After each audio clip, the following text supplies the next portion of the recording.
Caminante, son tus huellas el camino y nada más. Caminante, no hay camino, se hace camino al andar. Al andar se hace camino y al volver la vista atrás se ve la senda que nunca se ha de volver a pisar. Caminante, no hay camino, sino estelas en la mar. Golpe a golpe, verso a verso, golpe a golpe, verso a verso, golpe a golpe, verso a verso. Buenas tardes. Estamos en una nueva emisión del programa Un Camino. Hoy es 25, estamos saliendo en directo, ¿verdad? 25 de marzo de 2012, así que estamos acá en vivo. Saludamos como siempre a todos los televidentes de los distintos lugares donde llega este canal en directo, y también por internet se puede ver en cualquier parte. Le damos la palabra a Guillermo. Bueno, sí, hoy con la ausencia de Guillermo, tuve que viajar a Montevideo. Y queremos arrancar con una precisión, porque el domingo pasado, en el programa pasado, un televidente hizo algunos cuestionamientos sobre la posición nuestra, ¿no? Diciendo que habían sido corridos del frente, que no sabía dónde estábamos. Bueno, la primera aclaración es que a nosotros formalmente no nos corrieron del frente, ¿no? Nosotros nos fuimos. Y nos fuimos por cuestiones tan sucias, digamos, que es como si nos hubieran corrido. Pero queríamos hacer la aclaración que si hay gente como el cura de la Salte, por ejemplo, que no lo han corrido, ¿tá? Por haber colaborado, por ejemplo, con el gobierno de Puñales, ¿sí? Sin autorización del Frente Amplio, otra gente que hizo otras cosas sin la venia del Frente Amplio, no los corrieron, si bien los pusieron en el freezer, no nos podían correr a nosotros. A nosotros no nos podían correr. Tampoco nos fuimos porque no nos dieran algo, porque nunca pedimos nada. Nunca pedimos nada. Nosotros siempre estuvimos desde el llano militando y contribuyendo en la medida que sea para que el Frente Amplio llegara a la presidencia en el 2005. Y prácticamente el mismo año, el mismo 2005, un poquito más, nos fuimos porque ya vimos que la pila venía cagada, como se dice comúnmente. Y bueno, esta es la postura con respecto al frente, ¿no? Y bueno, hay mucha gente, ¿no?, que ahora se subió al carro, gente que incluso estuvo en la CUP, ¿tá?, que ahora asume la bandera de Frente Amplista de toda la vida, no sé qué, esto, lo otro. Gente que va y viene al Partido Colorado, por ejemplo, y esa gente es la que está haciendo cuestionamientos, ¿no? De cualquier manera, si tienen acceso a la información de la Mesa Política del Frente Amplio de Roche o Nacional, bueno, que lo muestren y digan a ver por qué nos echaron. Hay otros antecedentes más sucios todavía, como por ejemplo la campaña del año 2000, la interna del MPP, donde nosotros estábamos, hicieron unas chanchadas que no se deben hacer entre compañeros, y sin embargo la gente que la hizo ahora tienen cargos altos dentro de la estructura frente amplista. Y cargos, también del gobierno, ¿no? Así que si esa gente no le hicieron nada, a nosotros no veo por qué nos tendría que haber hecho, ¿no? Con respecto a la pertenencia a un partido a quien apoyamos, nosotros estamos totalmente independientes, porque siempre dijimos que en principio estábamos no dolidos, pero digamos resentidos con el Frente Amplio. Pero después ya la cosa se fue transformando en otra, ¿no? Y la postura que tenemos con respecto al Frente Amplio es de no acuerdo, de ninguna manera, porque ya la posición en que está la cosa se nos ocurre que es prácticamente irreversible. Es prácticamente irreversible. Ahí lo estaba diciendo Rubio en el plenario frente amplista de ayer, diciendo que había que lograr un tercer mandato para afianzar los cambios. Bueno, los cambios ya están hechos y son irreversibles, ¿no? A mí me gustaría saber si la extranjerización de la tierra, por ejemplo, no es un cambio, y cómo se va a volver atrás. Ahora, si quieren un tercer mandato para profundizar, en vez del 40% extranjerizado, llegarán al 80% o algo por el estilo. Así que no cuenten con nosotros. Y bueno, nosotros siempre decimos que al final nos da vergüenza haber apoyado, haberle pedido el voto a la gente para que los engañaran, ¿no? O sea, aquellos que nos hayan hecho caso a nosotros con nuestra postura se tienen que sentir engañados porque lo que nosotros planteábamos no era cierto. Así que no estamos con el Frente Amplio, no estamos con los blancos, los colorados, ni independientes, ni la Asamblea Popular, ni vamos a crear un nuevo partido, ni nada. O sea, no estamos en nada.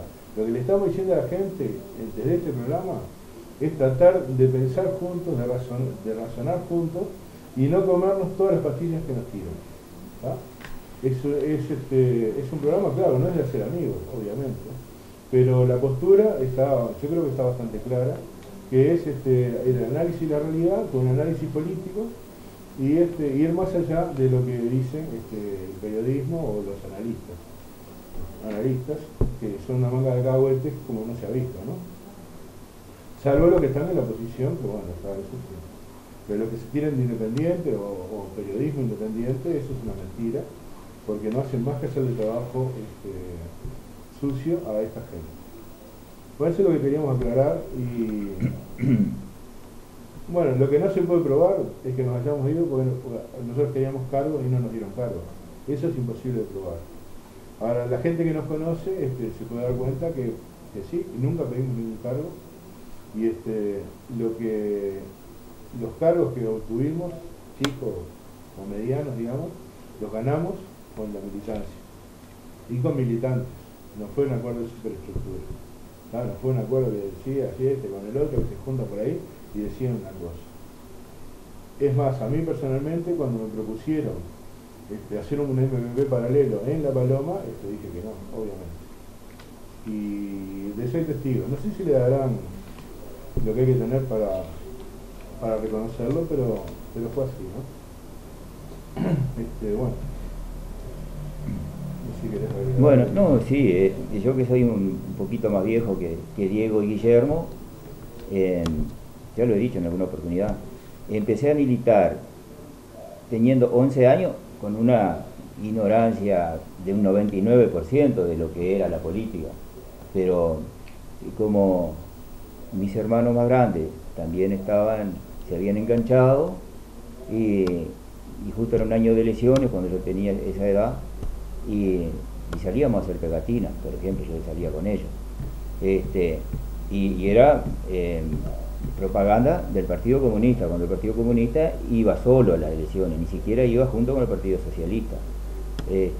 Después, un poquito más grande, empecé a militar en la Juventud Comunista, y después empecé a ver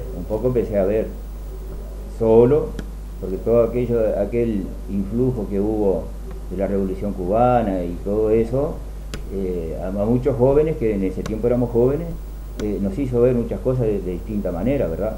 No solamente tragarnos la pastilla que nos vendía el Partido Comunista, que era cada 2 palabras metían a la Unión Soviética, y bueno, después cuando empecé a entender un poquito más las cosas, no precisó entender mucho, un poquito nomás, ya me fue suficiente para irme de esas filas, ¿verdad? Porque me di cuenta que hablaban de la revolución, por ejemplo, y estaban haciendo la contra, de hecho estaban haciendo la contra. Y como decía un amigo mío, un compañero de la juventud también de esa época, decía, hablan de izquierda y actúan de derecha. Así, esa era la síntesis que hacía este compañero, este muchacho. Bueno, después empecé a militar en un pequeño grupo que se formó en poco tiempo, y también en poco tiempo, porque justo nos agarró la dictadura y nos deshizo, ¿verdad? Pero la verdad es esa, ¿no? Venían a nuestros compañeros así los cazaban solo porque pensaban distinto y no pensaban como los que estaban traicionando las ideas y todos los principios. Y eran procesados con años de cárcel, compañeros que tuvieron 12 años presos ahí en la cárcel de Libertad, y compañeras también que tuvieron, solo por pensar distinto. No era un grupo armado que estuviera haciendo ese tipo de cosas.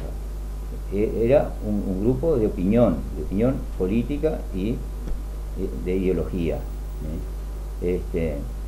Y bueno, después con el tiempo, cuando se formó el MPP, que yo viendo desde mi punto de vista, era una especie de síntesis de lo que era una izquierda cuando recién empezó el MPP, que no lo empezó el MLN, para que sepan los que están confundidos.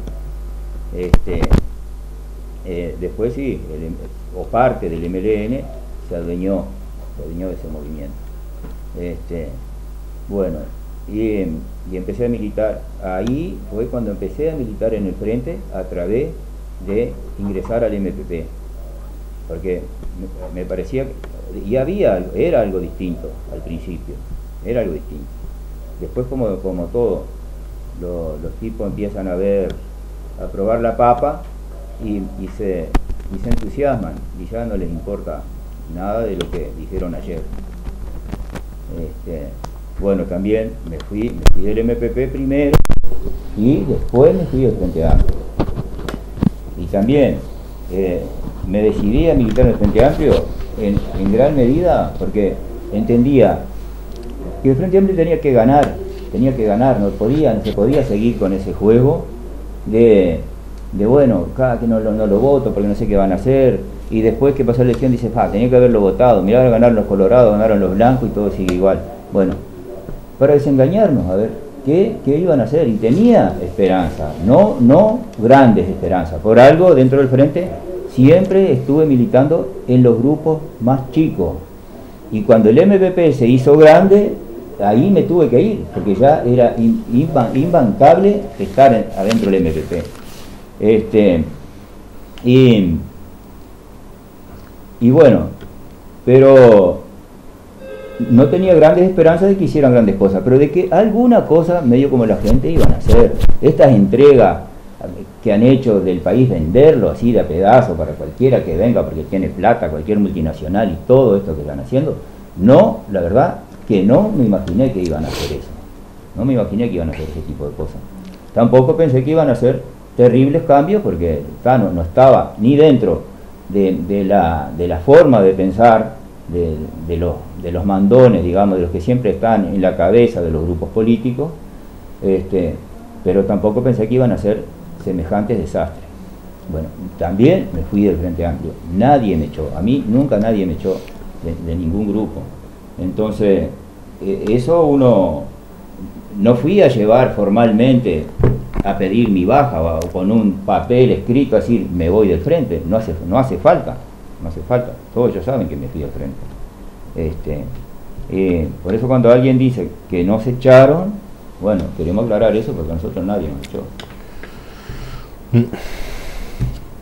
Y no fuimos ni por cargo ni por plata, como se han ido y después han vuelto otros que han robado a su propio grupo político, y después han vuelto y andan ahí con cargos de todo tipo, ¿verdad?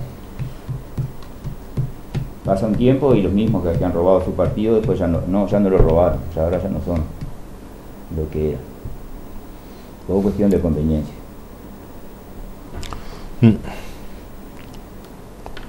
Muy bien. Dejamos por acá el tema ese, entonces. Por ahí. Bueno. Probablemente siga picando eso, ¿no? ¿A quién vamos a apoyar o dónde estamos? Pero, digo, ya lo hemos dicho repetidamente, ¿no? Es más, para las elecciones pasadas hubo gente que llamó a casa a preguntarnos con quién íbamos para poder votarnos.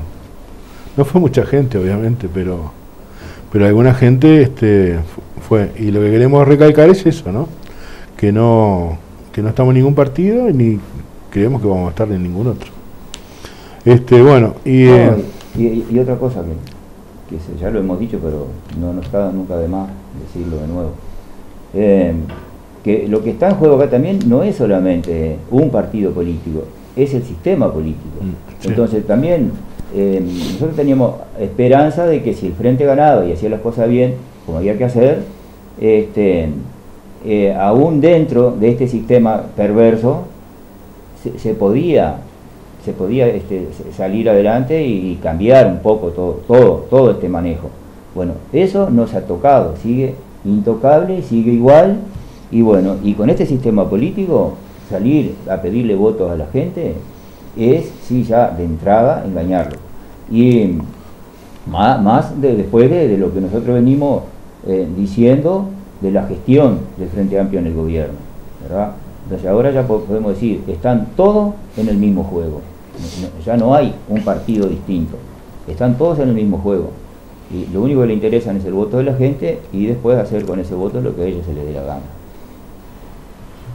Y no tenemos derecho a pataleo, porque acá no hay, como hay en otros países, de pronto un sistema electoral distinto, donde la gente tenga otras posibilidades, de decir, bueno, los voté y ya hace 2 años que están en el gobierno, denme la oportunidad de sacarlos ahora. No, acá son 5 años y no hay vuelta, sí. no hay posibilidad para el ciudadano. Entonces siempre estamos dispuestos a que vengan, nos mientan, nos pidan el voto y después nos joroben, por no decir otra palabra. Sí. Sí, aparte la que viene es la derecha, ¿no? Después de todos estos gobiernos confusos, por llamarlos de alguna manera, viene la derecha, ¿no? La derecha. Y eso se ve en América, se vio en Brasil, en Perú, con Fujimori, en Chile con Piñera, después Bachelet. Y se ve en todos lados, en España, por ejemplo. Sí, pero acá, pero digamos, hablando de los vecinos, claro, pero la que se viene es de derecha mal, porque Piñera es de la derecha es lo peor, ¿no? Menem en Argentina, de todo el espectro político que había, era lo peor después de Alfonsín. Collor de Mello en Brasil, Fujimori en Perú. Y bueno, acá tenemos que empezar a abrir las vistas, ¿no? Porque lo que se viene acá no va a ser mejor que en otros lados. Y otra cosa que llama la atención, ¿no? La otra vez escuchando a Marenales ganó 2 veces la interna del MPP últimamente.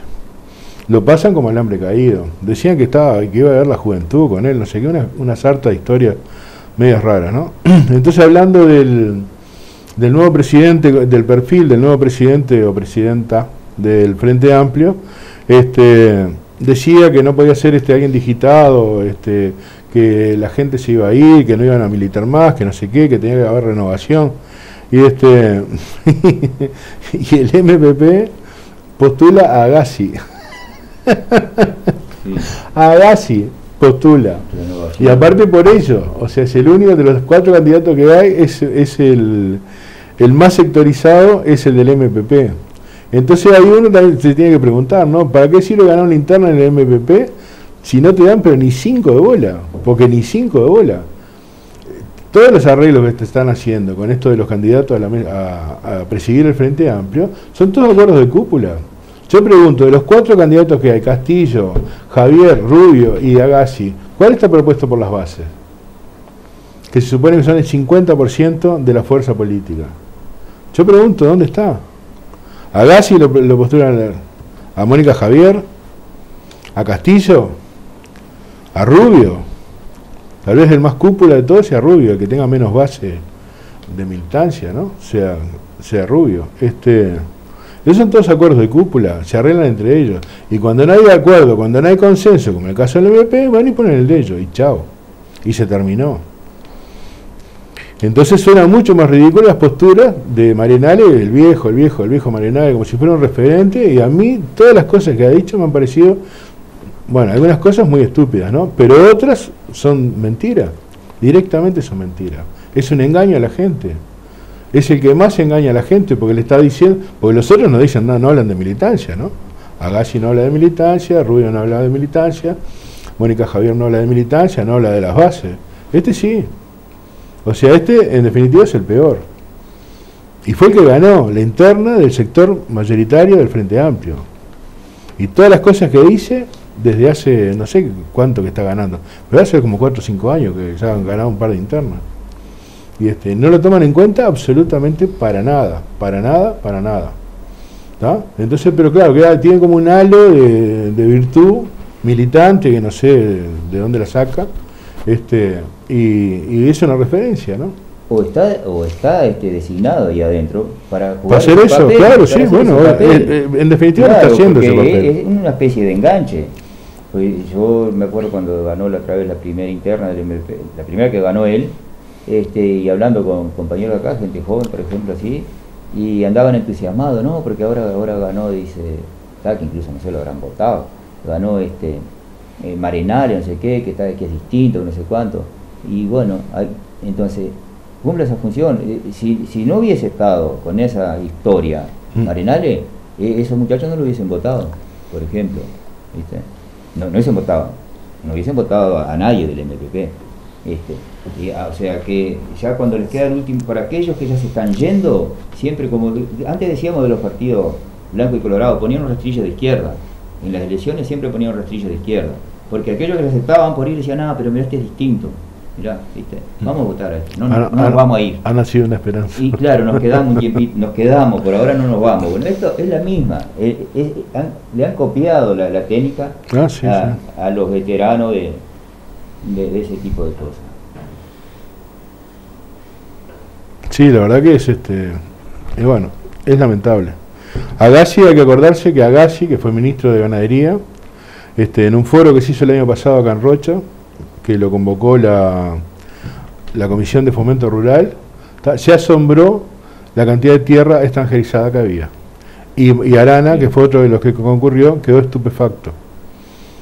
Uno fue ministro de Medio Ambiente y el otro ministro de Ganadería y Agricultura, ¿tá? Y quedaron asombrados con el porcentaje de tierra extranjerizada. ¿Ese tipo va a ir a presidir el Frente Amplio? Bueno, o está de vivo o es un grande, lo que decimos siempre, ¿no? Encontramos, no voy a cambiar de tema, pero lo voy a decir así al pasar. Nos encontramos con lo que pasó ahora con el tema de los enfermeros. Claro, seguro. Sale la jerarquía, ministro y su secretario y todos los que andan ahí, asombrarse porque no encuentran explicación y cómo pasaron esas cosas. Y bueno, ellos están ahí, son la cabeza de la cosa. Y no se enteraban de nada. Bueno, no tenían la posibilidad de, yo qué sé, de suponer que esas cosas podían suceder en algún momento, ¿no? Entonces después juegan el papel de inocente. Y bueno, y un ministro que está en un ministerio y no se había enterado, como le ganaría, no se había enterado de la cantidad de tierra que se había extranjerizado. Bueno, ¿qué están haciendo ahí? ¿Qué están haciendo? ¿Uno les va a creer que son tan inocentes? No, no son inocentes. Ellos son parte de esa política. Ellos están ejecutando una política. Y después cuando hay que hacerse el inocente, se hacen ese papel de los asombrados. Ya vos no sabíamos. Nosotros que no estamos en nada, si vamos agarrando la información por afuera, como quien dice, sabíamos, y el ministro no sabía la cantidad de tierra extranjerizada que había. No ve que es una tomada de pelo. Y ahí la van llevando y tratando de llegar a un tercer gobierno, que es lo único que les importa. Si aparte los datos estadísticos de la extranjerización de la tierra lo hace una repartición interna del Ministerio, ¿no? Del Ministerio de Ganadería y Agricultura. Los datos oficiales salen de ahí, o sea, de sus subordinados. Entonces, por lo menos llama la atención, ¿no? Pensando bien, digamos, lo mínimo que se puede pensar es que es inepto, ¿tá? Para eso, para ese tipo, no tiene esa sensibilidad. Pensando bien. Pensando mal, bueno, lo que a uno se le ocurra. Lo que a uno se le ocurra. De acá hasta la luna, lo que uno quiera, porque no puede ser. Y después sale Toledo, que es el diputado socialista, por 33, a decir que el que tiene la tierra tiene el poder. En el mismo foro lo dijo. El que tiene la tierra tiene el poder. En 33, que aparte en 33 están teniendo el problema de la minera esta, ¿no? Y que él se anda escapando, no atendió nunca atendió a los productores, a los que quedan. Nunca atendió a los productores. ¿Tá? Se escapa, pues no quiere ni hablar. Entonces, si el que tiene la tierra tiene el poder, el que tiene la tierra y hace un agujero y lo destroza y se lleva la riqueza sin pagar prácticamente nada, ¿ese qué? ¿Cuál es el poder que tiene ese? Bueno, este va a ser probablemente sea el próximo presidente del Frente Amplio, ¿no? Con lo cual creo malestar también en las otras colectividades políticas internas porque bueno, no era la idea, no respetaron el acuerdo previo, ¿no? Para los candidatos. De cualquier manera, bueno, Castillo es el postulante del Partido Comunista y Mónica Javier la del Partido Socialista.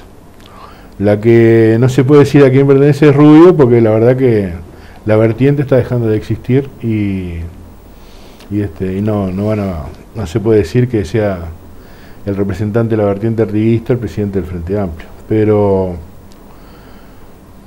bueno, sí, va a ser integrando todo ese frente interno, otro frente que se llama Liber Sereni, ¿no? Sí, claro, pero imagínate. Con la 738, creo. Con Pastor y 2005.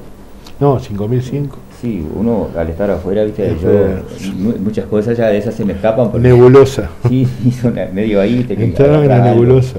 El frente tal, dentro del frente, el otro frente.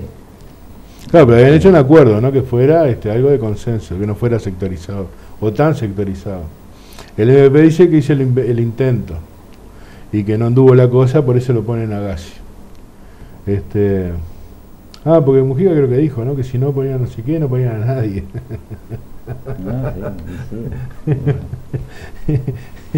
Será el sobrenombre de Agassi. Nadie. Y la democracia interna, ¿verdad? El alias será nadie.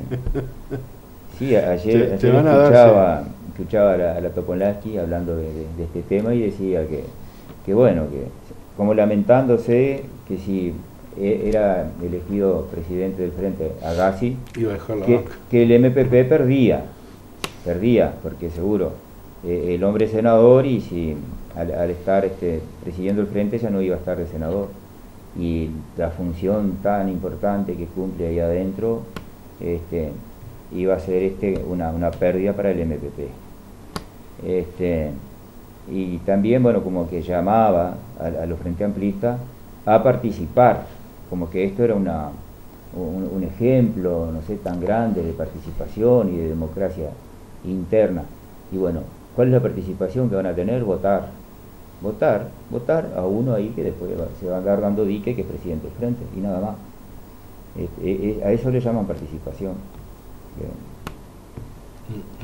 Pero el militante, creo que esa palabra no la usó, porque ya es como que quema ser militante. Sí, aparte de los que vienen de adelantados, ¿no? El otro día estuvo Maía, estuvo en el programa de Gutiérrez, en Rocha, en la difusora, y claro, como vienen en misión electoralista, los periodistas lo que tienen que hacer es un buen trabajo, ¿no? Y bueno, las cosas que dice Maía es... aparte, no sé, ¿qué es lo que decimos siempre, no? El único día que la gente los tiene agarrados a los políticos es el día de las elecciones, ¿no? Porque que venga este señor a hablar acá a Rocha y por la radio y a decir que no sé qué, y a hacer propaganda del Frente Amplio y a mentir, porque muchas cosas son mentiras, ¿no? Uno no puede, en el nivel que está la educación, no puede hablar del Plan Ceibal. El Plan Ceibal no es un paso hacia la mejora de la educación, ni ahí. No lo digo yo, por supuesto, lo dijo la TD de Maldonado, las 19 departamentales lo dijeron, ¿no? Las 19 departamentales de maestros lo plantearon en Maldonado. Lo que hay que ver con la educación es que los chiquilines aprendan, y no otra cosa. Y bueno, y dicen una sarta de muchas mentiras, ¿no? O tergiversaciones, porque el periodista va a preguntar una cosa, el tipo contesta otra, y el periodista no le voy a decir, no, pero yo lo que te pregunté está... No, eso no pasa. O sea, él tiene la cancha libre y micrófono para explayarse sobre las bondades del Frente Amplio y chao, y que son mucho más que las reales, obviamente. Y yo pregunto, ¿no? ¿Cuántas veces estuvo Maía en Rocha? Fuera de época electoral. Esa es la pregunta. Entonces hacen como una especie de acto o de reunión donde la gente va y pone sus ideas, pero ¿y qué idea? ¿Y después qué? ¿Y después qué? Después hacen lo que quieren, o lo que les mandan a hacer de afuera. Eso es lo que está pasando en Uruguay. Eso es lo que está pasando. Y le dicen de la seguridad, entonces dice, sí, bueno, pero hay que ver que en Brasil... No, loco. Ahora vamos a tocar el tema ese de la seguridad. Pero la seguridad es acá. ¿Qué es lo que está pasando acá? ¿Qué es lo que está pasando con la droga, con los chiquilines que dejan de estudiar, que no trabajan? Los 800.000 personas que ganan menos de 10.000 pesos, los 320.000 planes de emergencia o de... Vamos, Uruguay, no sé cómo se llama eso. Uruguay trabaja. Uruguay trabaja y no sé qué, y Uruguay por todo, y no sé qué. Bueno, son más de 300.000, que no generan derechos jubilatorios ni nada. Son dádivas. ¿Tá? Nosotros cuando militábamos en el Frente Amplio nos llenábamos la boca criticando a los gobiernos de derecha, diciendo que se iban 14 personas por día del campo. En el gobierno de Jorge Valle fueron 19. Con el gobierno Frente Amplista son 40 por día.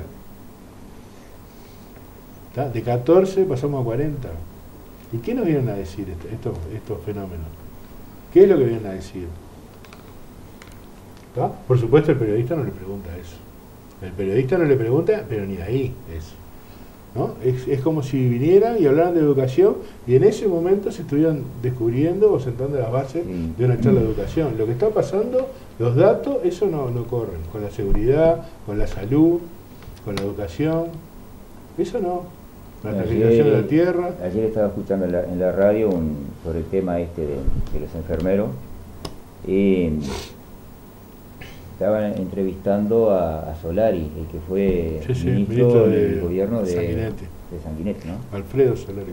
Bueno, y hablaba de todo este tipo de cosas, de toda esta situación, y bueno, de que hay un tipo de controles, no sé cómo le llaman, que estas cosas se pueden detectar, evitar, no sé qué, no sé cuánto. El periodista ahí, cosa rara, le preguntaba, bueno, si usted hubiese estado en el ministerio o cuando usted estaba, estas cosas, controles que usted dice se hacían, le sacaba por otro lado. El tipo le volvió a preguntar como 3 veces, nunca le contestó si se hacían esas cosas que él dice que se tienen que hacer y que se hacen en otros países.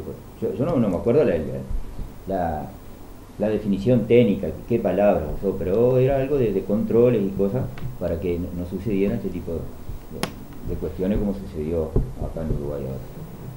Pero me llamó la atención eso, porque puse atención en eso, que el periodista le volvía a preguntar y el hombre nunca contestó, siempre se fue por la tangente, como dicen. Cosa muy rara, porque casi nunca lo decía Diego. No lo apretan, al tipo con la pregunta clave. Ni siquiera le preguntan nada, la pregunta clave siempre la dejan de lado. Y este hombre el periodista lo apuró, no sé si después le dijeron algo en la redacción o en la radio. No, sigue, no contesta o lo deja por esa y no contesta.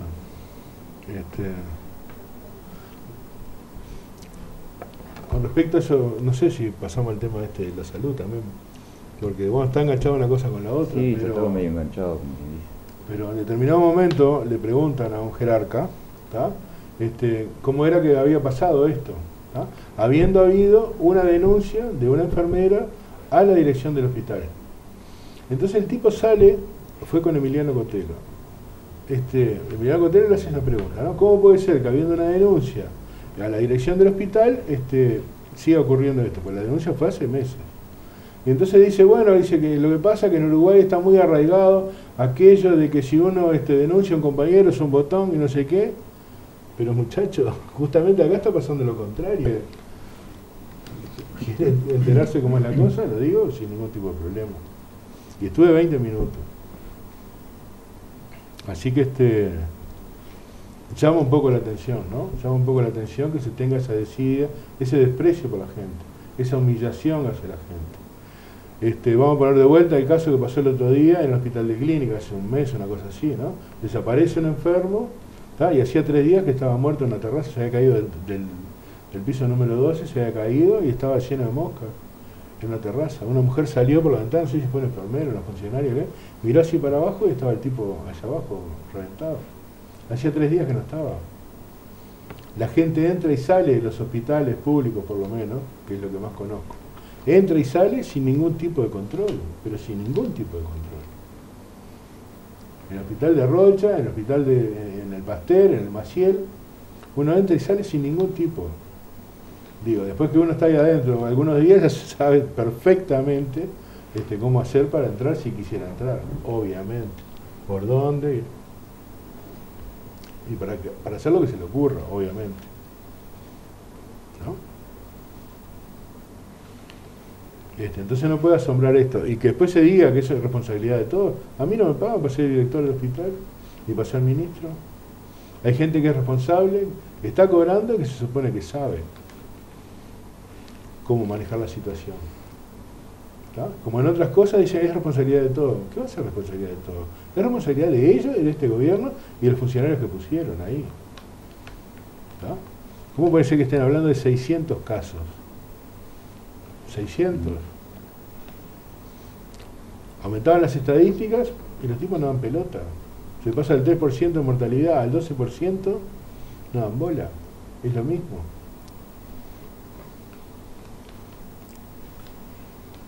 Hay que ver el informe ese que sacó ahora la asociación, no sé cómo se llama, de usuarios de Canelones, ¿no? Diciendo pueblo por pueblo las carencias que hay en Canelones. Acá en Rocha no creo que ni se empiece a hacer una cosa así. No, ni se empieza a hacer una cosa así. No, son cosas insólitas que están pasando y que, bueno, y los responsables son estos. Uno puede decir, bueno, capaz que con los blancos es peor o con los colorados es peor. Sí, yo no sé si es peor. La verdad que no sé. No sé si es peor. Uno se pone a sumar macanas que están haciendo estos gobiernos frente a amplistas y no sé si es peor. La verdad que no sé. En cuanto a la magnitud de las cosas, no sé si es peor. En cuanto a deuda externa, extranjerización de la tierra, el problema de la educación, de la salud. ¿Qué vienen a decir? Que la educación es la cuestión que se arrastra. Se puede deterioro, ¿no? Los otro día estaban dando las cifras. Cuando Valle eran 500 millones de dólares, 500 millones de dólares para la educación. Cuando Vázquez, 1.500. Y ahora creo que son 4.500. O sea, 9 veces más que cuando Valle. Y así, te patarran. Y nunca se estuvo tanto. Si te pega una patada en la cabeza... No peor, como se dice. Claro. Más peor no puede estar. Que no vaya la gente, que cierren los liceos. ¿Cómo es la cosa? La diferencia que hay entre liceos pobres y liceos ricos, en Montevideo sobre todo, en el interior no tanto, pues claro, digo, van todos juntos. Pero en Montevideo que hay diferencia entre barrios ricos y barrios pobres, la repetición y todo ese tipo de cosas pero es asombroso. Y eso en 7 años no lo pudieron arreglar. No solamente no lo pudieron arreglar, no lo pudieron frenar. Ni siquiera lo pudieron frenar. Porque una cosa que lo mejora, bueno, está, yo qué sé, no sé, pero por lo menos frenarlo. ¿No? Está el testimonio de esta mujer de Bianchi, la directora de la USA. En 5 años que no estuvo, la cosa se fue para atrás, pero de una manera que no puede ser. En matrícula, en nivel, en aprendizaje. Y estas, bueno, son todas cuentas que estas cuentas sí que hay que cobrarles a todos esas, ¿no? Porque la cosa, como siempre decía, ya pasó de colaboracionismo a complicidad. Porque ahora la gente del Frente Amplio, que sigue militando en el Frente Amplio y que sabe estas cosas, ya no es un nabo que anda dando vueltas por ahí, que no, es cómplice de esto. Esto es cómplice. Es como aquellos que apoyaban la dictadura, es exactamente lo mismo. Exactamente lo mismo. Para nosotros es exactamente lo mismo. Porque hay cosas que no se pueden hacer. Hay gente que piensa, hay gente que tenía una ética, hay gente que tenía un conocimiento, un análisis de la realidad, un análisis político, que no puede seguir sosteniendo esto. No lo pueden seguir sosteniendo. Toda esa gente, que vayan al hospital de Rocha, vayan al hospital de Rocha a visitarlo, vayan al Liceo de La Paloma a ver cuánta gente queda, de cuántos entran en el primero y cuántos salen en el sexto. Aumentaron la edad mínima para la UTU a 15. Los chiquilines que no van al liceo tienen que esperar 3 años para entrar a la UTU. Y en esos 3 años, ¿a alguien se les puede ocurrir que esos gurises van a seguir derechito? ¿Para entrar con la meta de entrar a la UTU cuando tengan 15 años? Pero no se puede ser tan nabo no se puede ser. Carpintería de Rocha con maquinarias nuevas, todo lo demás está cerrada hace 2 años. Hace 2 años que no se dictan clases o cursos de carpintería en Rocha. ¿Y eso por qué es? Entonces ahora van a jerarquizar la UTU y no sé qué, pero ¿por qué no se pueden hacer lo que tienen que hacer? ¿Ah? Como antes, la gente tenía la alternativa, si no ibas al liceo, ibas a la UTU, a la escuela agraria. Ahora eso está cercenado, y aparte con un peligro social infinitamente mayor de los problemas que había en aquella época. En aquella época lo que te quedaba era agarrar la cuchara, o salir a pescar, o no sé, tenías que ir a laburar. ¿Ah? Y después, lo que estudiaban, el que no quería ir al liceo, iba a la UTU, iba a la escuela agraria.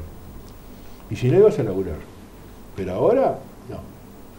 Ahora la presión social que hay, o cultural mejor dicho, es mucho más fuerte que la que había en aquella época, y con unos desvíos que son manifiestos, ¿no? Y yo no escucho reclamar por ese tipo de cosas. La verdad que no escucho reclamar.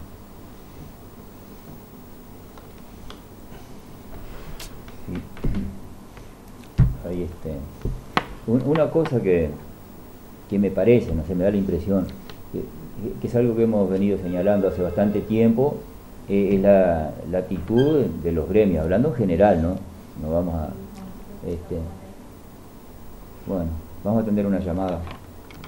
¿No? Sí. Hola. Buenas tardes, muchachos. Buenas tardes. Che, Diego, entonces, ¿cuál era el mejor sistema? Ese que estabas hablando de la educación, ¿viste? De la UTU, el liceo, Sí. escuela agraria, o ir a trabajar. ¿Cuál era mejor? ¿La de antes o la de ahora?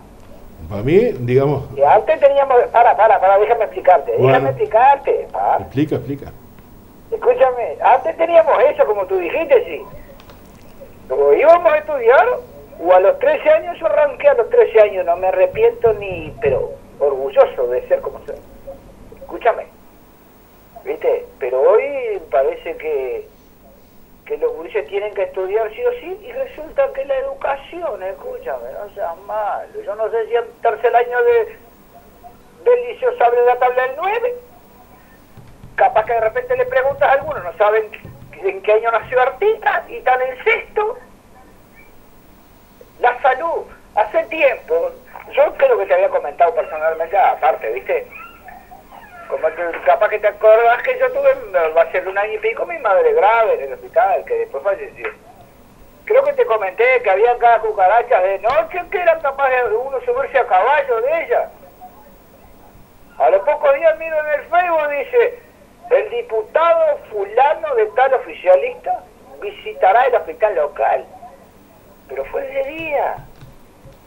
Fue una visita, ¿cómo te voy a decir? Que yo te diga a ti, vamos a suponer, mañana voy a ir a la carpintería. Que yo sea tu patrón, ¿verdad? ¿Tú qué vas a hacer? No, así seguimos iguales.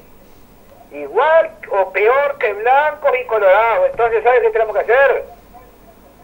Arrimarle votos al Partido Independiente, porque si usamos aquello que dicen, bueno, que ganen otros, así otros se hacen ricos, haremos para que Pablo Mieres se enriquezca. Gracias. Gracias, Morocho. Siempre atento. Sí. No, un poco lo que había empezado a decir. Perdón. Nadie en las malas palabras.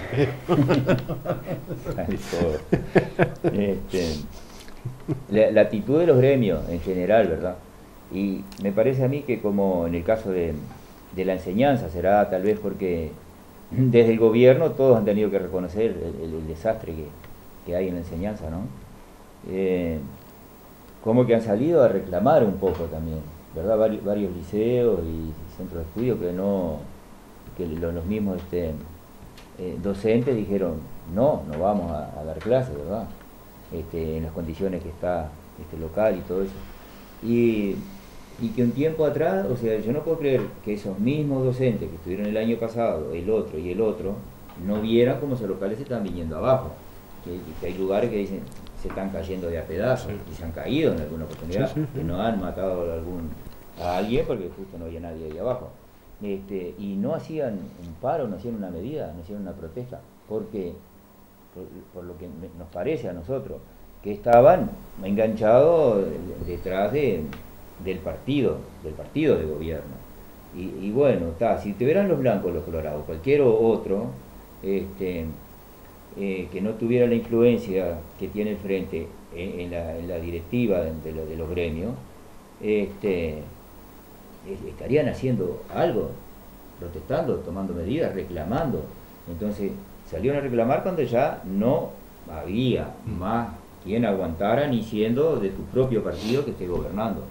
A mí al menos me da un poco esa impresión, porque yo que sé, un tiempo atrás sucedían cosas y nadie salía a decir nada de los gremios, ¿no? A nivel de los gremios, y que a nosotros nos llamaba mucho la atención. Teníamos para nosotros esa explicación, no teníamos otra, ¿no? Eran los mismos que antes de entrar al frente del gobierno, eran los mismos que salían, por cualquier cosa salían a la calle o a reclamar o protestar o hacían algo.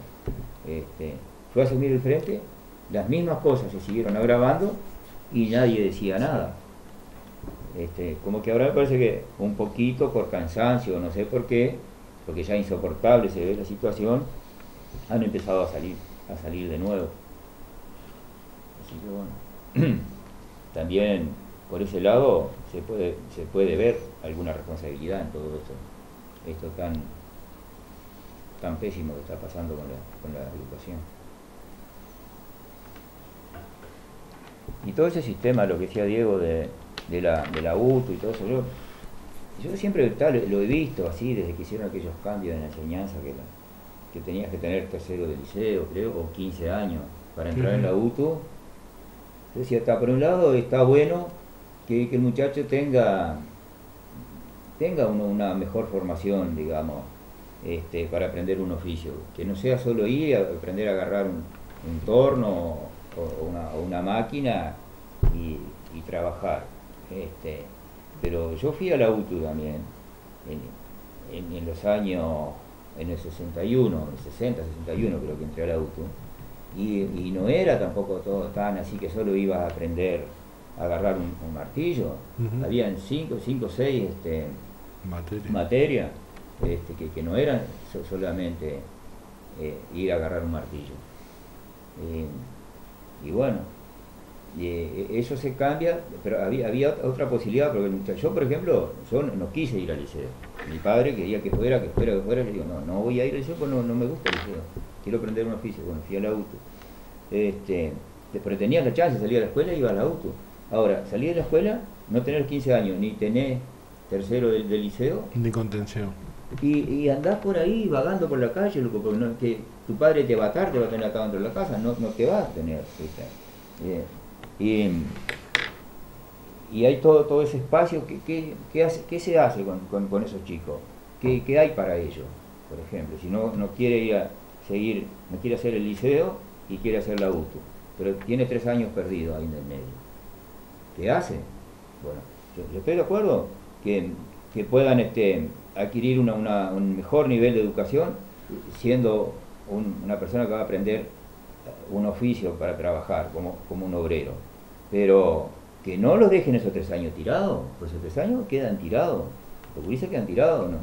El que hizo los 3 años de liceo y de repente después dice, ahora voy a hacer la UTU, bueno, por lo menos no queda tirado, pero hay muchos que salen de la escuela, no quieren ir al liceo, y por más que vos lo obligues, van al liceo, te están 3 años en primero, 3, 4 años en primero, hasta que tenés que decir, bueno, loco, dejá salir de ahí, porque ahí no va a hacer nada. O solo ya no van más, ¿viste? Porque ya cuando el pibe tiene 11, 12 años, salió de la escuela, vos como medio te lo podés mandar. Pero ya cuando tiene 13, 14, 15 años, ya no lo mandás más, no hay padre que los mande. No lo puede mandar. Entonces, y tampoco no lo podés tener obligado haciendo algo que él no quiere, no va a hacer la formalidad y no lo va a hacer. No va a aprender nada en el liceo tampoco. Bueno, yo pregunto, esos 3 años, ¿qué le ofrece el sistema a esos muchachos? ¿Qué le ofrece? Calle, sé que tienen segura. Seguro. La calle tiene segura. Y todo lo que joda, Y eso está asegurado, no piensa que nadie les proporcione nada. Y bueno, así que no sé.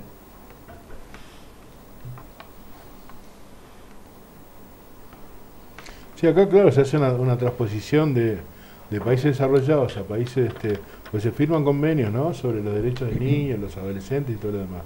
Pero la presión que hay acá, al no haber una cultura de un aprendizaje con trabajo asegurado, lo que hace justamente es dispersar la atención de ese niño. En este momento hay técnicas que son muy... no son novedosas ya, pero digo, hay técnicas que pueden entusiasmar a un chiquilín y no ser una cosa aburrida las materias. Eso no se hace porque lo que hay que hacer primero es cambiar la estructura, primero a las autoridades de la enseñanza y segundo a los profesores, ¿no?, que siempre hay una resistencia para eso, siempre hay una resistencia. Pero hay maneras de hacer que los niños o los chiquilines se entusiasmen con el aprendizaje. Pero hay una porción muy grande, que no va a ser el liceo, que no tiene por qué ir al liceo. Porque hay una cuestión que ya es cultural, ¿tá?, que se está afianzando, se está estableciendo, donde los chiquilines de los barrios, digamos, pobres o de gente más humilde, se sienten muy incómoda, muy incómoda en el liceo. ¿Tá? Les hace comprar el uniforme y a la semana ya no va nadie con uniforme. Ya van unos con championes de marca, los otros con no sé qué, que los vaqueros, que esto, que lo otro. Entonces ya la diferencia se hace muy grande y ya se forman grupos diferentes. En La Paloma se ve muy bien porque justamente acá confluyen de distintas clases sociales. En otros liceos, sobre todo en Montevideo, las clases son más parejas, digamos, ¿tá?, porque son del mismo barrio. Pero acá eso se ve, y eso al mismo tiempo va creando un resentimiento en los mismos chiquilines. El que deja de estudiar, el que tenía una expectativa de ir ahí, ¿tá?, ¿por qué deja de estudiar? ¿Porque es burro? ¿Porque no aprende? No. Deja de estudiar por cuestiones que son culturales. Y eso es lo que no puede subsanar el gobierno y que encima lo está fomentando. En cuanto a lo que decía el Morocho recién de la tabla del 9, es mucho peor. Porque en este momento hay chiquilines en tercer año del liceo que no saben escribir su nombre completo. Dicho por Graciela Bianchi. No saben escribir su nombre completo. Tenemos una llamada. Sí. Hola.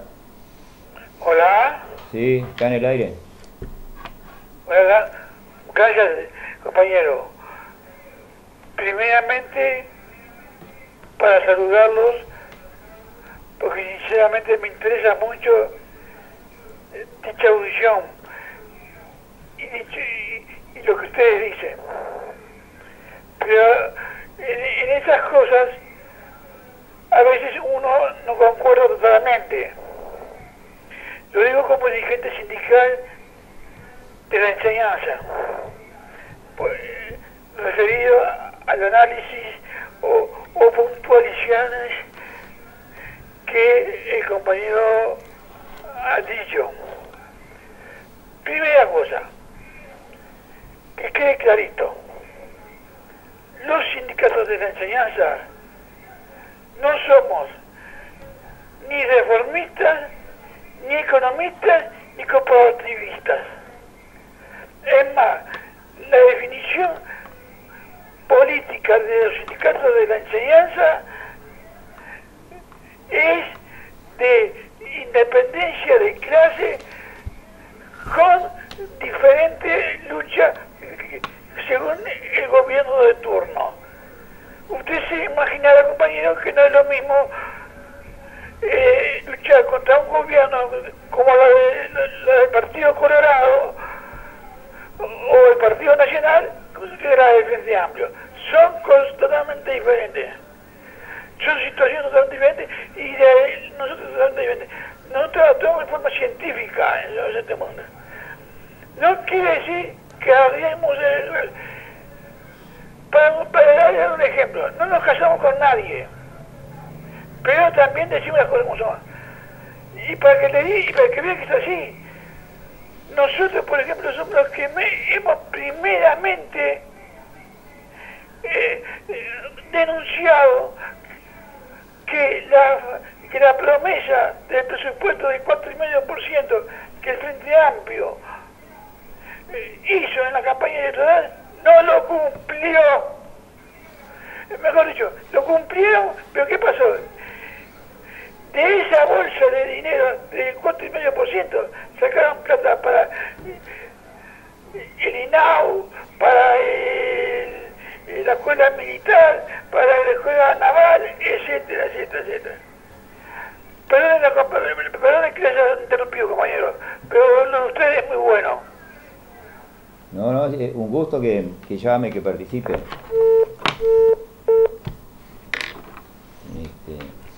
Sí, no, yo estoy de acuerdo con lo que dijo el compañero en cuanto a cuáles son los principios de los gremios, ¿verdad? Acá, de los sindicatos en el Uruguay. Pero muchas veces lo que pasa es que se hacen las enunciaciones de principio, pero después en los hechos no se llevan a la práctica. Eso ha sido muy común acá en el sindicalismo uruguayo, en general estoy hablando, no en los últimos años, en las últimas décadas, estoy hablando incluso antes del golpe de Estado, antes de la dictadura. Y el compañero que es un veterano se acordará las luchas internas que habían en los gremios, en la propia CNT, en los congresos, si alguna vez fue a un congreso de la CNT, supongo que habrá ido, sí, si un dirigente sindical tiene que haber ido, y había una lucha muy dura justamente en la interna de los gremios por eso mismo, porque se enunciaban una cantidad de principios y que después por muchas de dirigencias sindicales se hacía lo contrario. Y bueno, un poco es lo que nosotros tratamos de marcar o de ver por lo menos. Yo decía un poco la actitud del gremio de la enseñanza, decía, a mí me da la impresión, ahora actualmente me da la impresión de como que se han cansado. El mismo compañero decía recién, el 4,5% no lo cumplieron. No lo cumplió el gobierno, porque metió, de ese 4,5%, metió otros rubros que no estaban. Y bueno, digamos, estaba un poco lo que señalaba, era eso, ¿verdad? Que me parece como que está, el mismo compañero decía, no es lo mismo militar o luchar contra o frente a un gobierno de un tipo y un gobierno de otro. Pero a nosotros nos parece con más razón todavía, con más razón, si durante tantos años se nos dijo que si el Frente ganaba se iba a hacer esto y esto, y no lo está haciendo, o incluso en muchas cosas está haciendo lo contrario, yo sí lo voté, y estoy en un gremio, no sé, me parece que por más que sea mi partido, pero voy a trancar la pata, capaz que con más fuerza que contra un partido, un gobierno de otro partido que nunca lo voté y que yo ya sabía que me estaba mintiendo de antemano. Yo lo que digo que tenemos que ver la diferencia que muchas veces hay entre los enunciados de principio, tanto de los sindicatos como de los partidos políticos, como sea la organización que sea, y la práctica después, y comparar. Muchas veces cada uno no tiene tampoco la posibilidad, digamos, de poder hacer ese análisis, esa comparación, pero bueno, en la medida de lo posible, tratar siempre de tener presente eso. Sí, haciendo digamos, una puntualización, ¿no?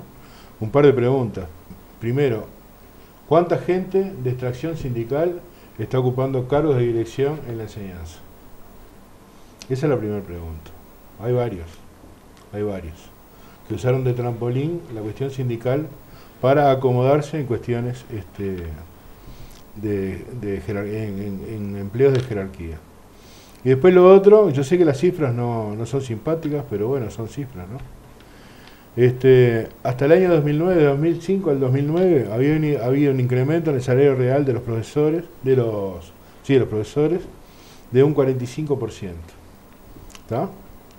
O sea, ganaban casi están ganando, o ganaban en el 2009, casi un 50% de lo que habían empezado a ganar en el 2005.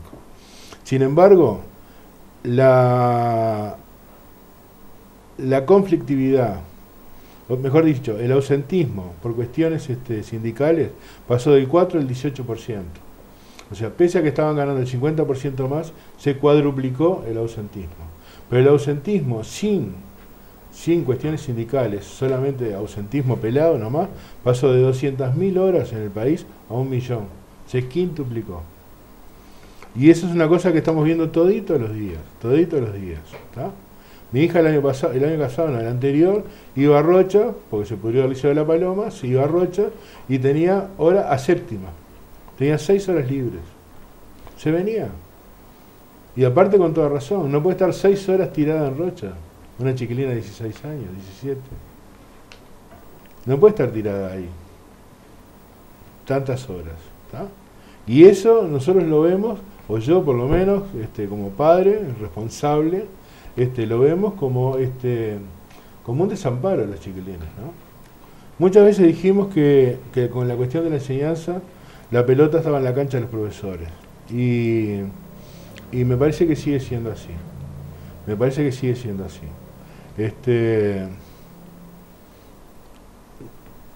Por muchas razones, bueno, que ahora en este momento, digamos, no vamos a entrar a explicar o a debatir, digamos, pero hay muchos caminos nos llevan a plantear que la pelota está en la cancha de los profesores. Y este encontronazo que han tenido ahora los sindicatos con las autoridades de la educación, yo creo que en parte viene por dos cosas.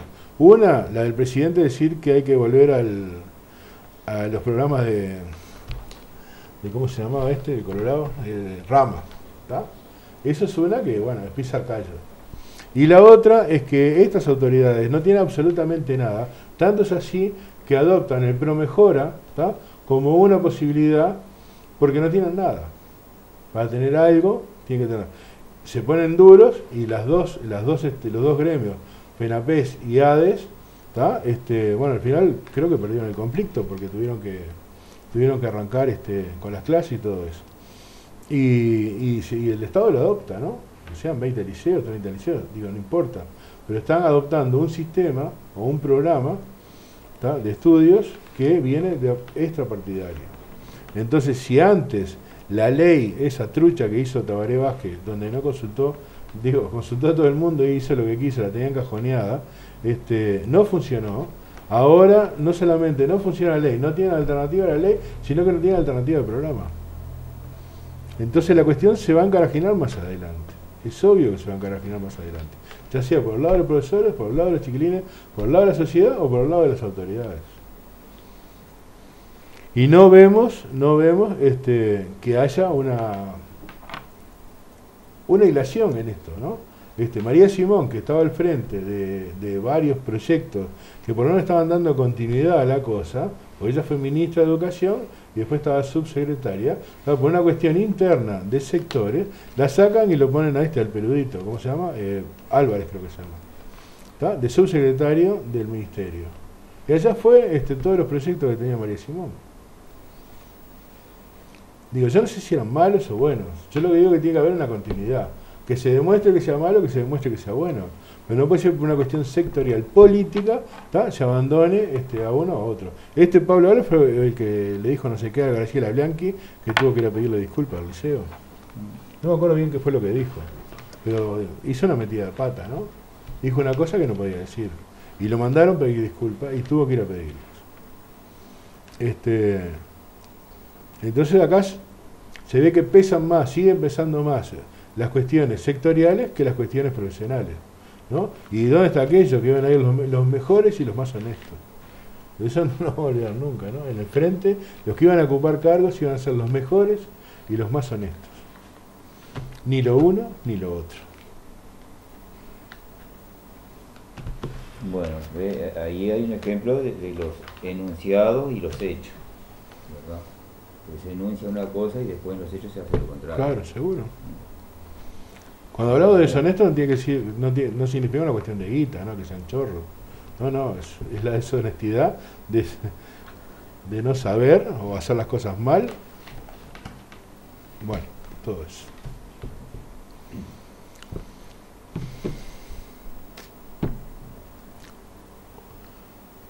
Vamos menos 20. Bueno, que nos quedaban un par de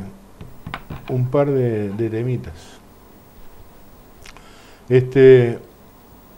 Uno de los temas es el discurso de Mujica, el otro día, el 21, donde, acatando una resolución de la Confederación Interamericana de Derechos Humanos, el Estado uruguayo tenía que disculparse y reconocer la responsabilidad de los hechos del pasado en el caso de María Claudia, la nuera de Hellman. Y yo el discurso, por supuesto, no lo escuché en vivo, después lo leí, pero a Mujica no lo escucho. Y bueno, está un discurso, digo, para lo que pedía la Corte dije Confederación, es Corte Interamericana de Derechos Humanos. Para lo que pedía la Corte, evidentemente estaba de acuerdo a lo previsto. Y yo no sé si se escapa un poquito al pedido de la Corte cuando habla del Plan Cóndor y la responsabilidad, digamos, de la dictadura. Pero, digo, me parece que estaba bien. Y fue aceptado por los damnificados, ¿no? Juan Hellman y Macarena. Así que supongo que eso estará bien. Ahora, a mí, después de leer el discurso, porque, repito, no lo escuché a Mujica, después de leer el discurso, tuve una sensación media rara, que fue como si, no voy a decir que como que apareciera el cuerpo de María Claudia, ¿no? Pero como una especie de aproximación, como un sentimiento de que era más, no estaba tan desaparecida, ¿no? Yo creo que la importancia del discurso, por lo menos en mi caso personal, está ahí. Como que no está tan desaparecida, ¿no? Si bien no se ha encontrado el cuerpo, este reconocimiento que hace el Estado, de alguna manera le hace aparecer, entre comillas, no sé cómo decirlo, y esa que creo que es la importancia del discurso. No, obviamente, no porque lo quisiera el presidente de la República, ¿no? Sino porque es un mandato de la Corte Interamericana de Derechos Humanos. Y lo otro, también que hay que hacer la diferencia, que el pedido de la Corte o el dictamen de la Corte es sobre este caso particular, ¿no? Pero mechado con esto aparece el Plan Cóndor, que es el reconocimiento de que estos son crímenes de lesa humanidad y aparte que se vinculan con la doctrina de seguridad nacional. O sea, lo que pone en cuestionamiento nuevamente la función de las Fuerzas Armadas, ¿no? Las Fuerzas Armadas al servicio del imperio, porque no fue más que eso. Entonces, está bien que nosotros a veces usamos un término que es anacrónico, que es el cipallismo, ¿no? Las Fuerzas Armadas cipayas que hicieron el trabajo sucio para el imperio. No sé si vos lo leíste el discurso o escuchaste. No lo escuché. Pero yo la sensación que tuve fue esa, ¿no? Como que María Claudia no apareció, pero está menos desaparecida. Esa fue la sensación que me quedó a mí. No, porque como en mi caso la primera reacción que me da es que cumplen con un formalismo, porque es una cuestión impuesta desde el exterior por los compromisos que tiene el país, pero al mismo tiempo otras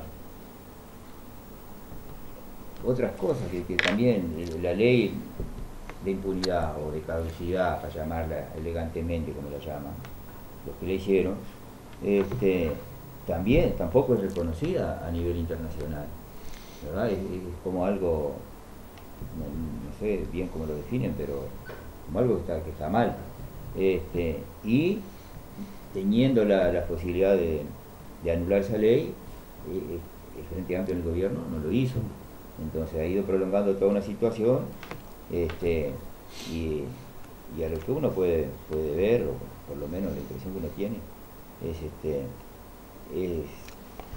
recomponer ese aparato represivo, que como siempre decimos, actuó al servicio del imperio, ¿no? Y hoy por hoy, ¿al servicio de quién sigue actuando? Porque con la entrega que se está haciendo desde este país, y así con la entrega total que se está haciendo, como que los gringos no agarran más de este país, porque no les interesa en el momento, por los negocios que ellos están manejando a nivel internacional. Pero en cuanto pinte cualquier otra cosa que les interese, yo qué sé, adueñarse de alguna otra cosa, acá van a venir. Y acá este gobierno está abierto a entregar todo.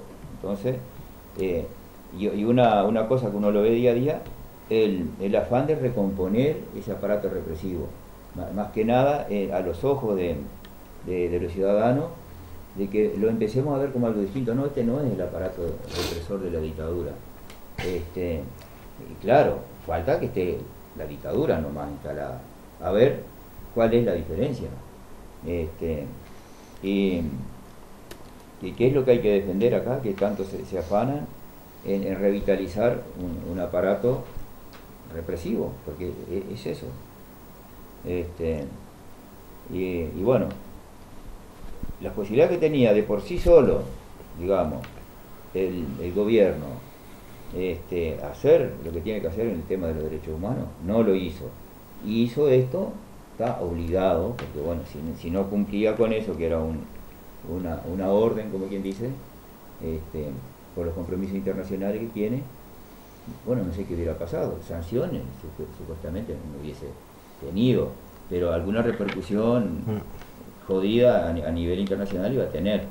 Y yo escuché a algunos políticos, algunos periodistas, no sé, algunos analistas que aparecen por ahí, decir, bueno, que si esta orden hubiese sido con un gobierno blanco o colorado, que seguramente no lo hubieran cumplido. Bueno, si no lo hubieran cumplido, eso es otra historia. Si no lo hubieran cumplido, que no lo hubieran cumplido, bueno, está. Hubieran no quiere decir nada. Quiere decir que digan, no lo cumplió. Llegó la disposición esta y no la cumplió. Bueno, que citar un ejemplo, una hipótesis de que no lo hubieran cumplido, eso a mí no me dice nada. Y que había un solo ejemplo, a lo mejor si era en Perú, lo nombraban allí también, algo parecido a esto, ponían como ejemplo los únicos dos casos conocidos así a nivel de internacional que habían cumplido con las disposiciones de un organismo como este. Y bueno, yo un poco la primera reflexión que hago es esa: ¿por qué no se hace lo que se puede hacer por sí mismo sin que nadie te mande? Y cuando te mandan, vas y haces algo. Entonces para mí es un cenar la fórmula y tratar de quedar bien. No le veo otra. Sí. Sí, bueno, después están los entretelones del discurso, ¿no? El ministro de Defensa, el ñato, dijo unos días antes que iba a hacer concurrir en forma obligatoria. Yo no me acuerdo bien a quiénes implicaba, si eran los que tienen mando, son coroneles y generales, o solo los generales. Se ve que los miraron feo, y Mujica a los 2 o 3 días salió a decir que iban a ir solamente los comandantes en jefe de las 3 armas, que al final no sé si fueron. Lo que sí sé es que los del ejército con capacidad de mando estaban reunidos mirando el discurso en un recinto, no sé, sería el ejército, y al final uno de los mandamases de ahí adentro les leyó el reglamento militar, sobre todo la parte del acatamiento al poder civil.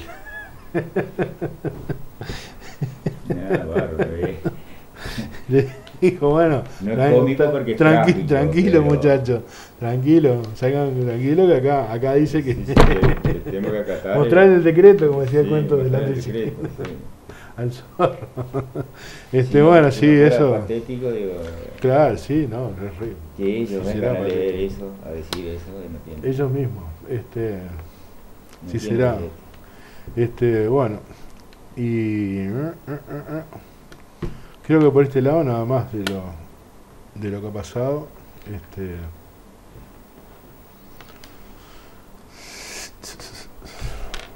Creo que nada más del discurso de Mujica. Nada más. Ahora hay que ver qué pasa con estos restos que se encontraron, ¿no? En un par de semanas, 3 semanas, se va a saber la identidad.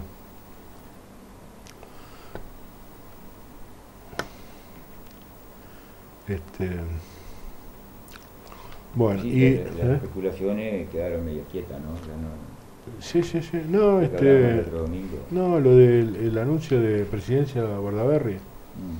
que sí, que Bordaberry dijo en el Twitter, no sé dónde, estaba en Salto, que presidencia le había comunicado que probablemente era una mujer, los restos eran de una mujer, y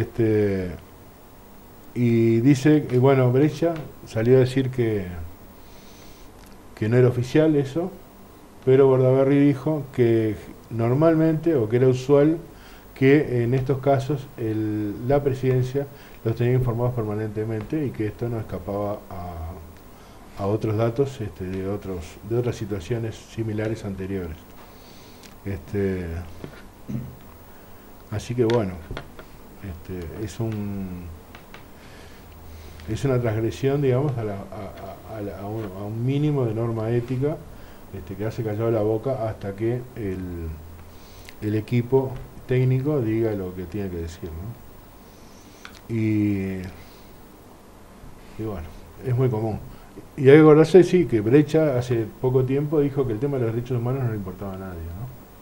Que había encuestas que decían que no le importaba a nadie, que era un tema menos que secundario. Yo no sé si lo dijo antes o después de la marcha aquella del 20 de junio del año pasado, donde fue una multitud de gente, y sobre todo después de estos hechos, digamos, donde se materializa la cuestión de los desaparecidos, ¿no? De los desaparecidos y la ejecución de las Fuerzas Armadas. Eso es lo otro, ese es el otro hito importante. Sobre todo con el cadáver de Julio Castro, ¿no? O con los restos de Julio Castro, donde se determina de que lo ejecutaron de un balazo en la frente. Eso es no una novedad, por supuesto, porque no es novedad, pero es un hecho que marca un hito, que es que el ejército, por lo menos, ejecutaba a los prisioneros. Sí, es una prueba innegable, porque muchas veces han dicho, no, aquí no hubo desaparecidos, no hubo esto, claro. no hubo aquello. Sí, Goya lo sigue diciendo. Siempre negaron. Que no hay plan Cóndor. Después de aparecer los restos de Julio Castro, no pueden seguir diciendo lo mismo, me parece a mí. Capaz que lo dicen igual, pero el rostro no les falta. No, lo que dice que el ejército no era una horda, ¿no? Claro. Y lo que decíamos la otra vez, ¿cuándo empieza a ser horda? Después de cuántos cadáveres ejecutados comienza a ser horda. Claro, no era una horda, actuaba disciplinadamente. O sea que no era cualquier grupo, horda salvaje. Se juntaba y hacía lo que se le daba las ganas. Era todo bien planificado y con orden preciso. Claro, en el caso de Julio Castro no se puede hablar que fuera un guerrillero que estaba armado y poniendo bombas ni nada por el estilo, obviamente.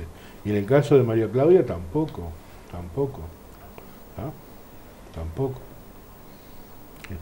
Fue una brutalidad que incalificable. Bueno. Y por último nos quedaba un temita ahí, el de las firmas de Bordaberry, ¿no? Y el cookie.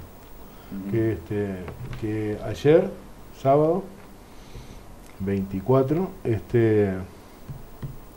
aparentemente llegaron a las 350.000 firmas en 11 meses y en tres etapas, que fueron 3 firmazos, lo cual llama mucho la atención porque para sensación térmica, digamos, el asunto de la seguridad se está materializando de una manera bastante jodida.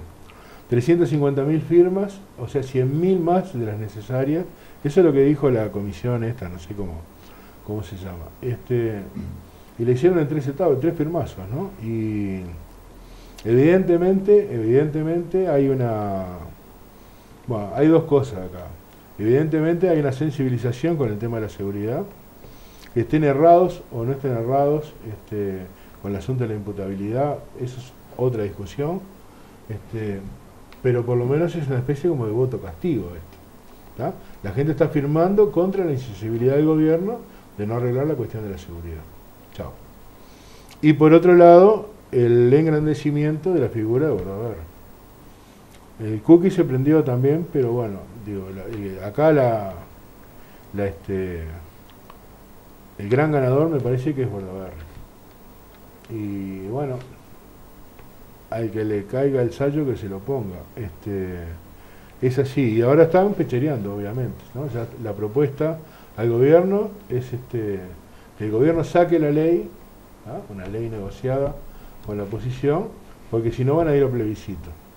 Y lo que estamos charlando antes de entrar acá con Antonio es que si van a plebiscito van a hacer una ley que es la que ellos quieran, solitos, o sea, sin ningún tipo de negociación. Entonces, digamos que el gobierno va a estar en un acorralado, ¿no? Sí. Va a estar acorralado porque bueno, ya está acorralado, mejor dicho. Claro, después está lo otro. Hagan una ley negociada, sea lo que sea, va a tener que tener algún soporte de represión, o sea, fundamentalmente basado en más represión. Obvio, sí. Y puede ser la solución la represión, porque esto es un problema social, llámenle como quieran, pero su origen, de su base, de donde es un tema social. Y con qué cosas van a apuntar a resolver ese problema social. No tienen argumentos, no tienen argumentos porque no tienen ninguno de los partidos que están en el gobierno, o sea, los 4 partidos que tienen representación parlamentaria, que de una forma u otra son parte de este gobierno, no han tenido ni tienen tampoco solución a esos problemas sociales. Entonces el caldo de cultivo va a estar permanente, por más represión que pongan. No sé, tendrán que poner algo, bueno, loco, salís de noche, te pegamos un tiro, saliste para afuera de tu casa de noche y no sabemos qué andas haciendo ni te vamos a preguntar. Algo así, que la gente no puede ni salir afuera, no sé qué nivel de represión pensarán poner, de que puedan, solo con eso, solo por el camino de la represión, resolver este problema.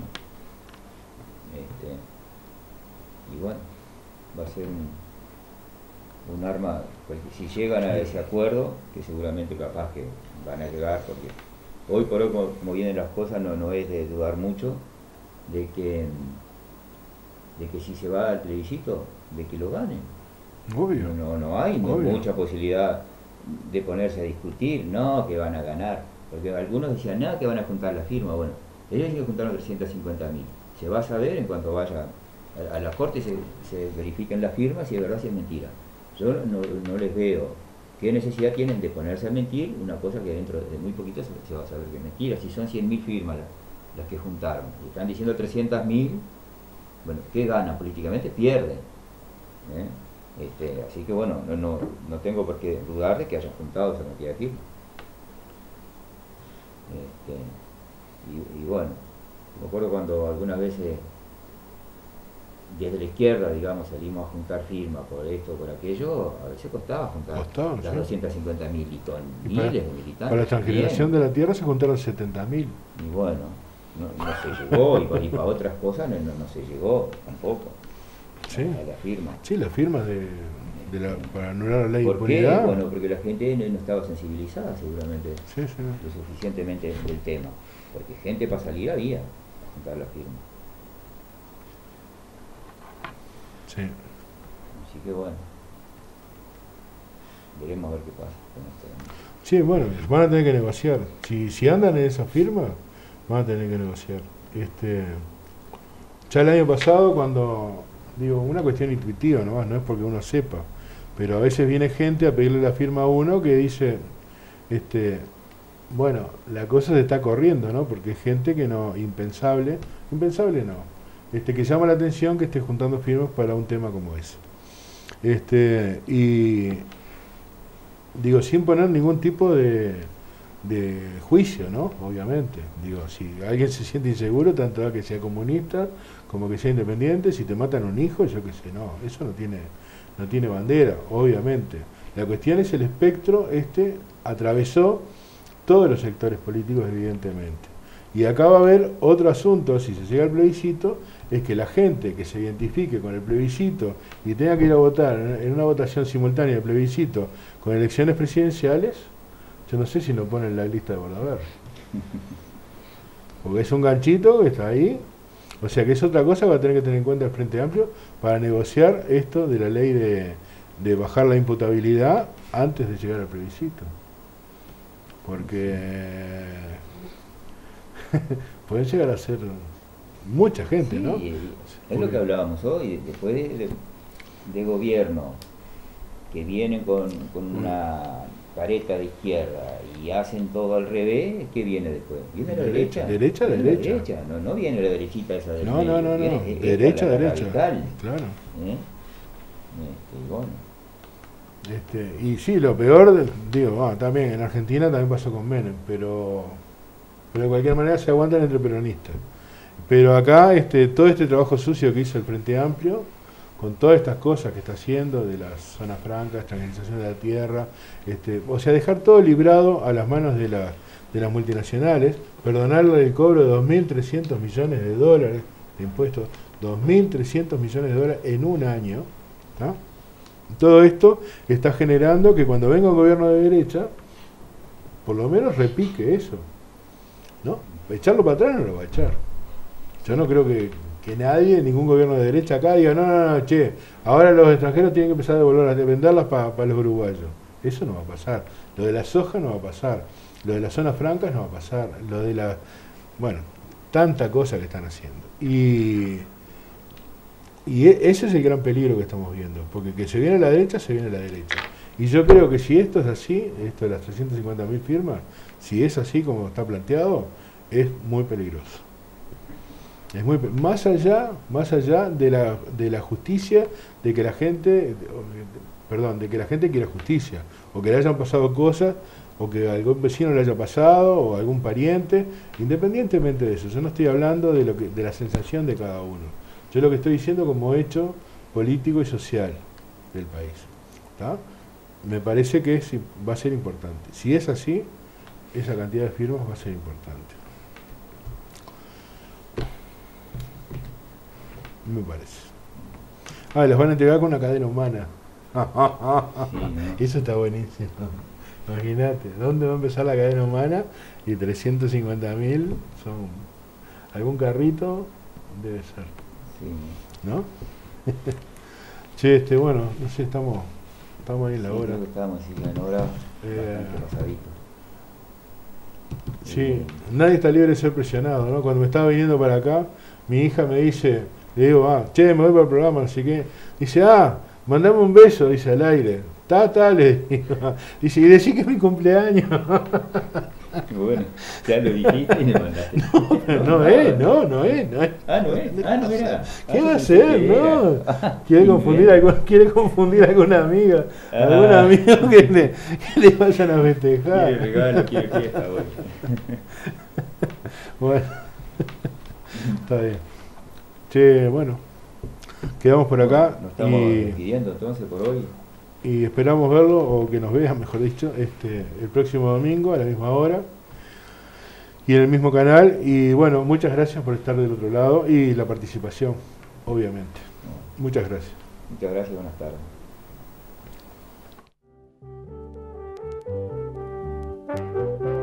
Caminante, son tus huellas el camino y nada más. Caminante, no hay camino, se hace camino al andar.